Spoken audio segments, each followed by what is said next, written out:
혜진이 밤길을 겁에 질려 걷고 있었는데요. 두식을 발견하고는 냅다 두식에게 달려들어 안겼어요. 두 사람의 달달한 분위기를 반용훈 씨가 깨버립니다. 이제는 헤어져야 할 시간. 집에 들어가는 혜진에게 후레쉬를 비춰주다가 돌아가는 두식은 뛰는 가슴 진정시키질 못하네요. 혜진도 마찬가지. 혜진과 두식은 설레는 마음을 진정하지 못하고 잠도 못 자네요. 혜진은 훌라후프, 스쿼트, 달밤에 제조를 하고 두식은 멀쩡한 책장을 정리하고 요가까지 하네요. 그렇게 둘은 따로 밤을 지새입니다. 주유소에서 두식은 혜진의 아버지 태화를 돕게 됩니다. 하지만 혜진의 아버지 태화는 두식의 반말이 신경 쓰이지요.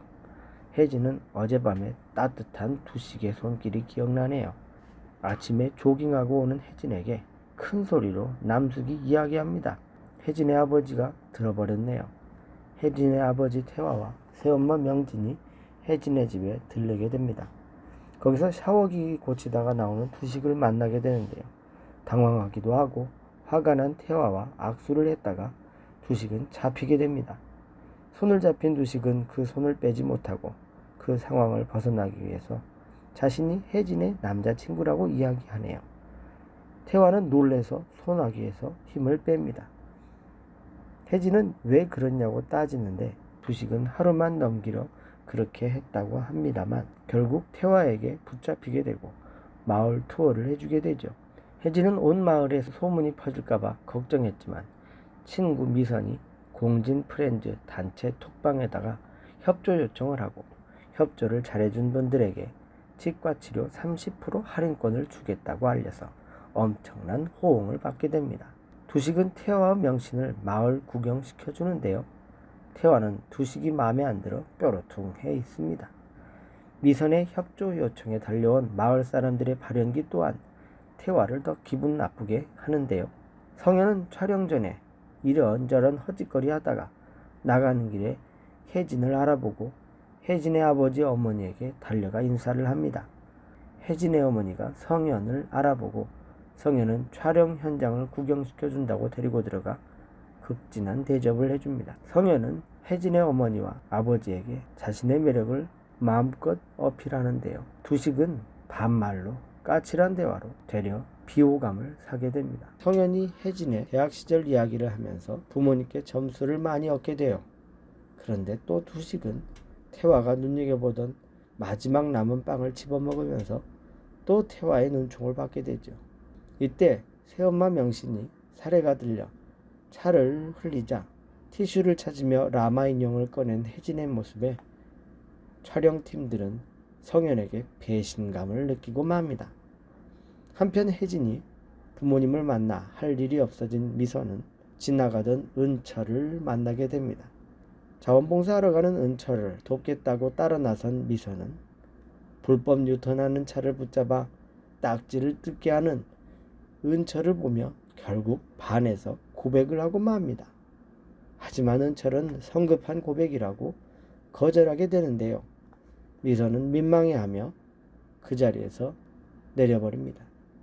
민망한 미선이 달려가고 은철은 미안한 마음에 쳐다보게 되는데요. 한편 치과를 살펴보던 태화는 혜진에게 성현이 여자친구 없냐고 괜찮은 사람 같다고 관심을 보이고 이때 인테리어는 자신이 다 했다고 하는 두식에게는 생색을 다 낸다고 비아냥거립니다. 하지만 태화는 춘난에 대해 해박한 지식을 가진 두식을 보고 급 자신에게 재주란이 있다고 도움을 청하기도 합니다. 일행이 화정의 횟집에 식사하러 들어가는데 바둑을 두는 것을 봅니다. 태화는 관심을 보이고 있다가 결국 두식과 한판 붙게 되는데요. 물을 자주 먹는 새엄마 명신에게 구강 자결 증후군이라는 병이 있다는 사실을 듣고 혜진은 사탕 하나를 주면서 침이 안 마르게 해야 한다고 따뜻한 물도 떠다 줍니다. 명신은 자신을 챙기는 혜진을 따뜻한 눈으로 쳐다보지요.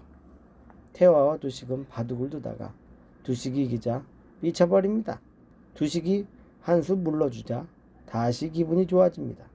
한편 영국은 초이 병문안을 핑계로 과일 박스를 들고 갔다가 초이를 만납니다. 초이는 영국을 이성으로 생각하지 않는다. 라고 하면서 빠져나가 버립니다. 영국은 이 모든 것이 화정이 때문이라고 생각하죠. 횟집에서 태화는 해산물을 안 먹는다고 고집부리다가 두식이 주는 멍게를 먹고 잘 먹고 개불까지 먹게 됩니다. 혜진은 이 어색한 분위기를 웃게 만드는 두식이 마음에 듭니다. 식사 후 태화는 두식의 부모님을 묻고 두식은 부모님도 돌아가시고 할아버지와 살다가 할아버지도 돌아가셨다는 이야기를 하게 되죠. 이때 태화의 안색이 변합니다. 혜진이 커피 마시자고 했는데도 거절합니다. 결국 분위기는 갑분싸됩니다. 이상해진 분위기를 잠시 두고 두식은 화장실을 간다고 피했는데 태화는 두식이 천에 구하라고 절대 허락할 수 없다고 혜진 보고 헤어지라고 막말을 해버립니다. 태화가 두식이 보고 결함 있는 인간이라고 하자 화가 난 혜진이 자신도 엄마가 죽었으니 결함 있는 인간이라고 하며 따집니다. 혜진과 싸우고 해변에서 담배 피우려는 태화에게 두식이 다가갑니다. 태화는 두식에게 미안하다고 합니다. 태화는 아내 죽고 자신은 술만 퍼마셨고 아이를 챙기지 않았는데 혜진은 너무 일찍 어른이 된 것 같아 미안해서 사랑 많이 받는 대가족에게 시집 보내고 싶다고 이야기합니다. 두식은 태화에게 혜진은 충분히 사랑 많이 받은 사람이라고 이야기합니다. 혜진도 명신에게 사과합니다. 명신은 사과하는 혜진에게 괜찮다 하면서 부모 마음이 자녀 일이는 상식적으로 안 된다는 이야기를 합니다. 그러면서 아빠 미워하지 말라고 합니다. 혜진의 개업돼 준 화분도 꽃집을 10집이나 다니며 골랐다는 것도 이야기해 주죠. 태화의 오직 관심은 혜진이란 말도 이어서 합니다. 한편 태화는 두식에게 혜진 많이 좋아하냐고 묻게 되는데요. 두식은 네라고 하면서 자신은 남자친구가 아닌 남자 사람 친구라고 솔직히 이야기합니다. 두식이는 혜진이에 대한 마음은 거짓은 아닌데 혜진에게 좋은 남자가 있었으면 좋겠다. 자신의 속마음을 이야기하는데요. 태화는 그게 자네일 수도 있잖아 라고 두식의 마음을 흔들어 버립니다. 네 사람은 화해하고 다시 길을 걷습니다. 촬영장에서 성현이 멍하니 촬영에 집중하지 못하고 있습니다. 그러면서 성현은 혜진과의 대학 시절을 추억합니다. 뮤지컬 티켓을 가지고 혜진에게 고백하려는 순간 혜진의 남자친구가 나타나 실패하고 말았는데요.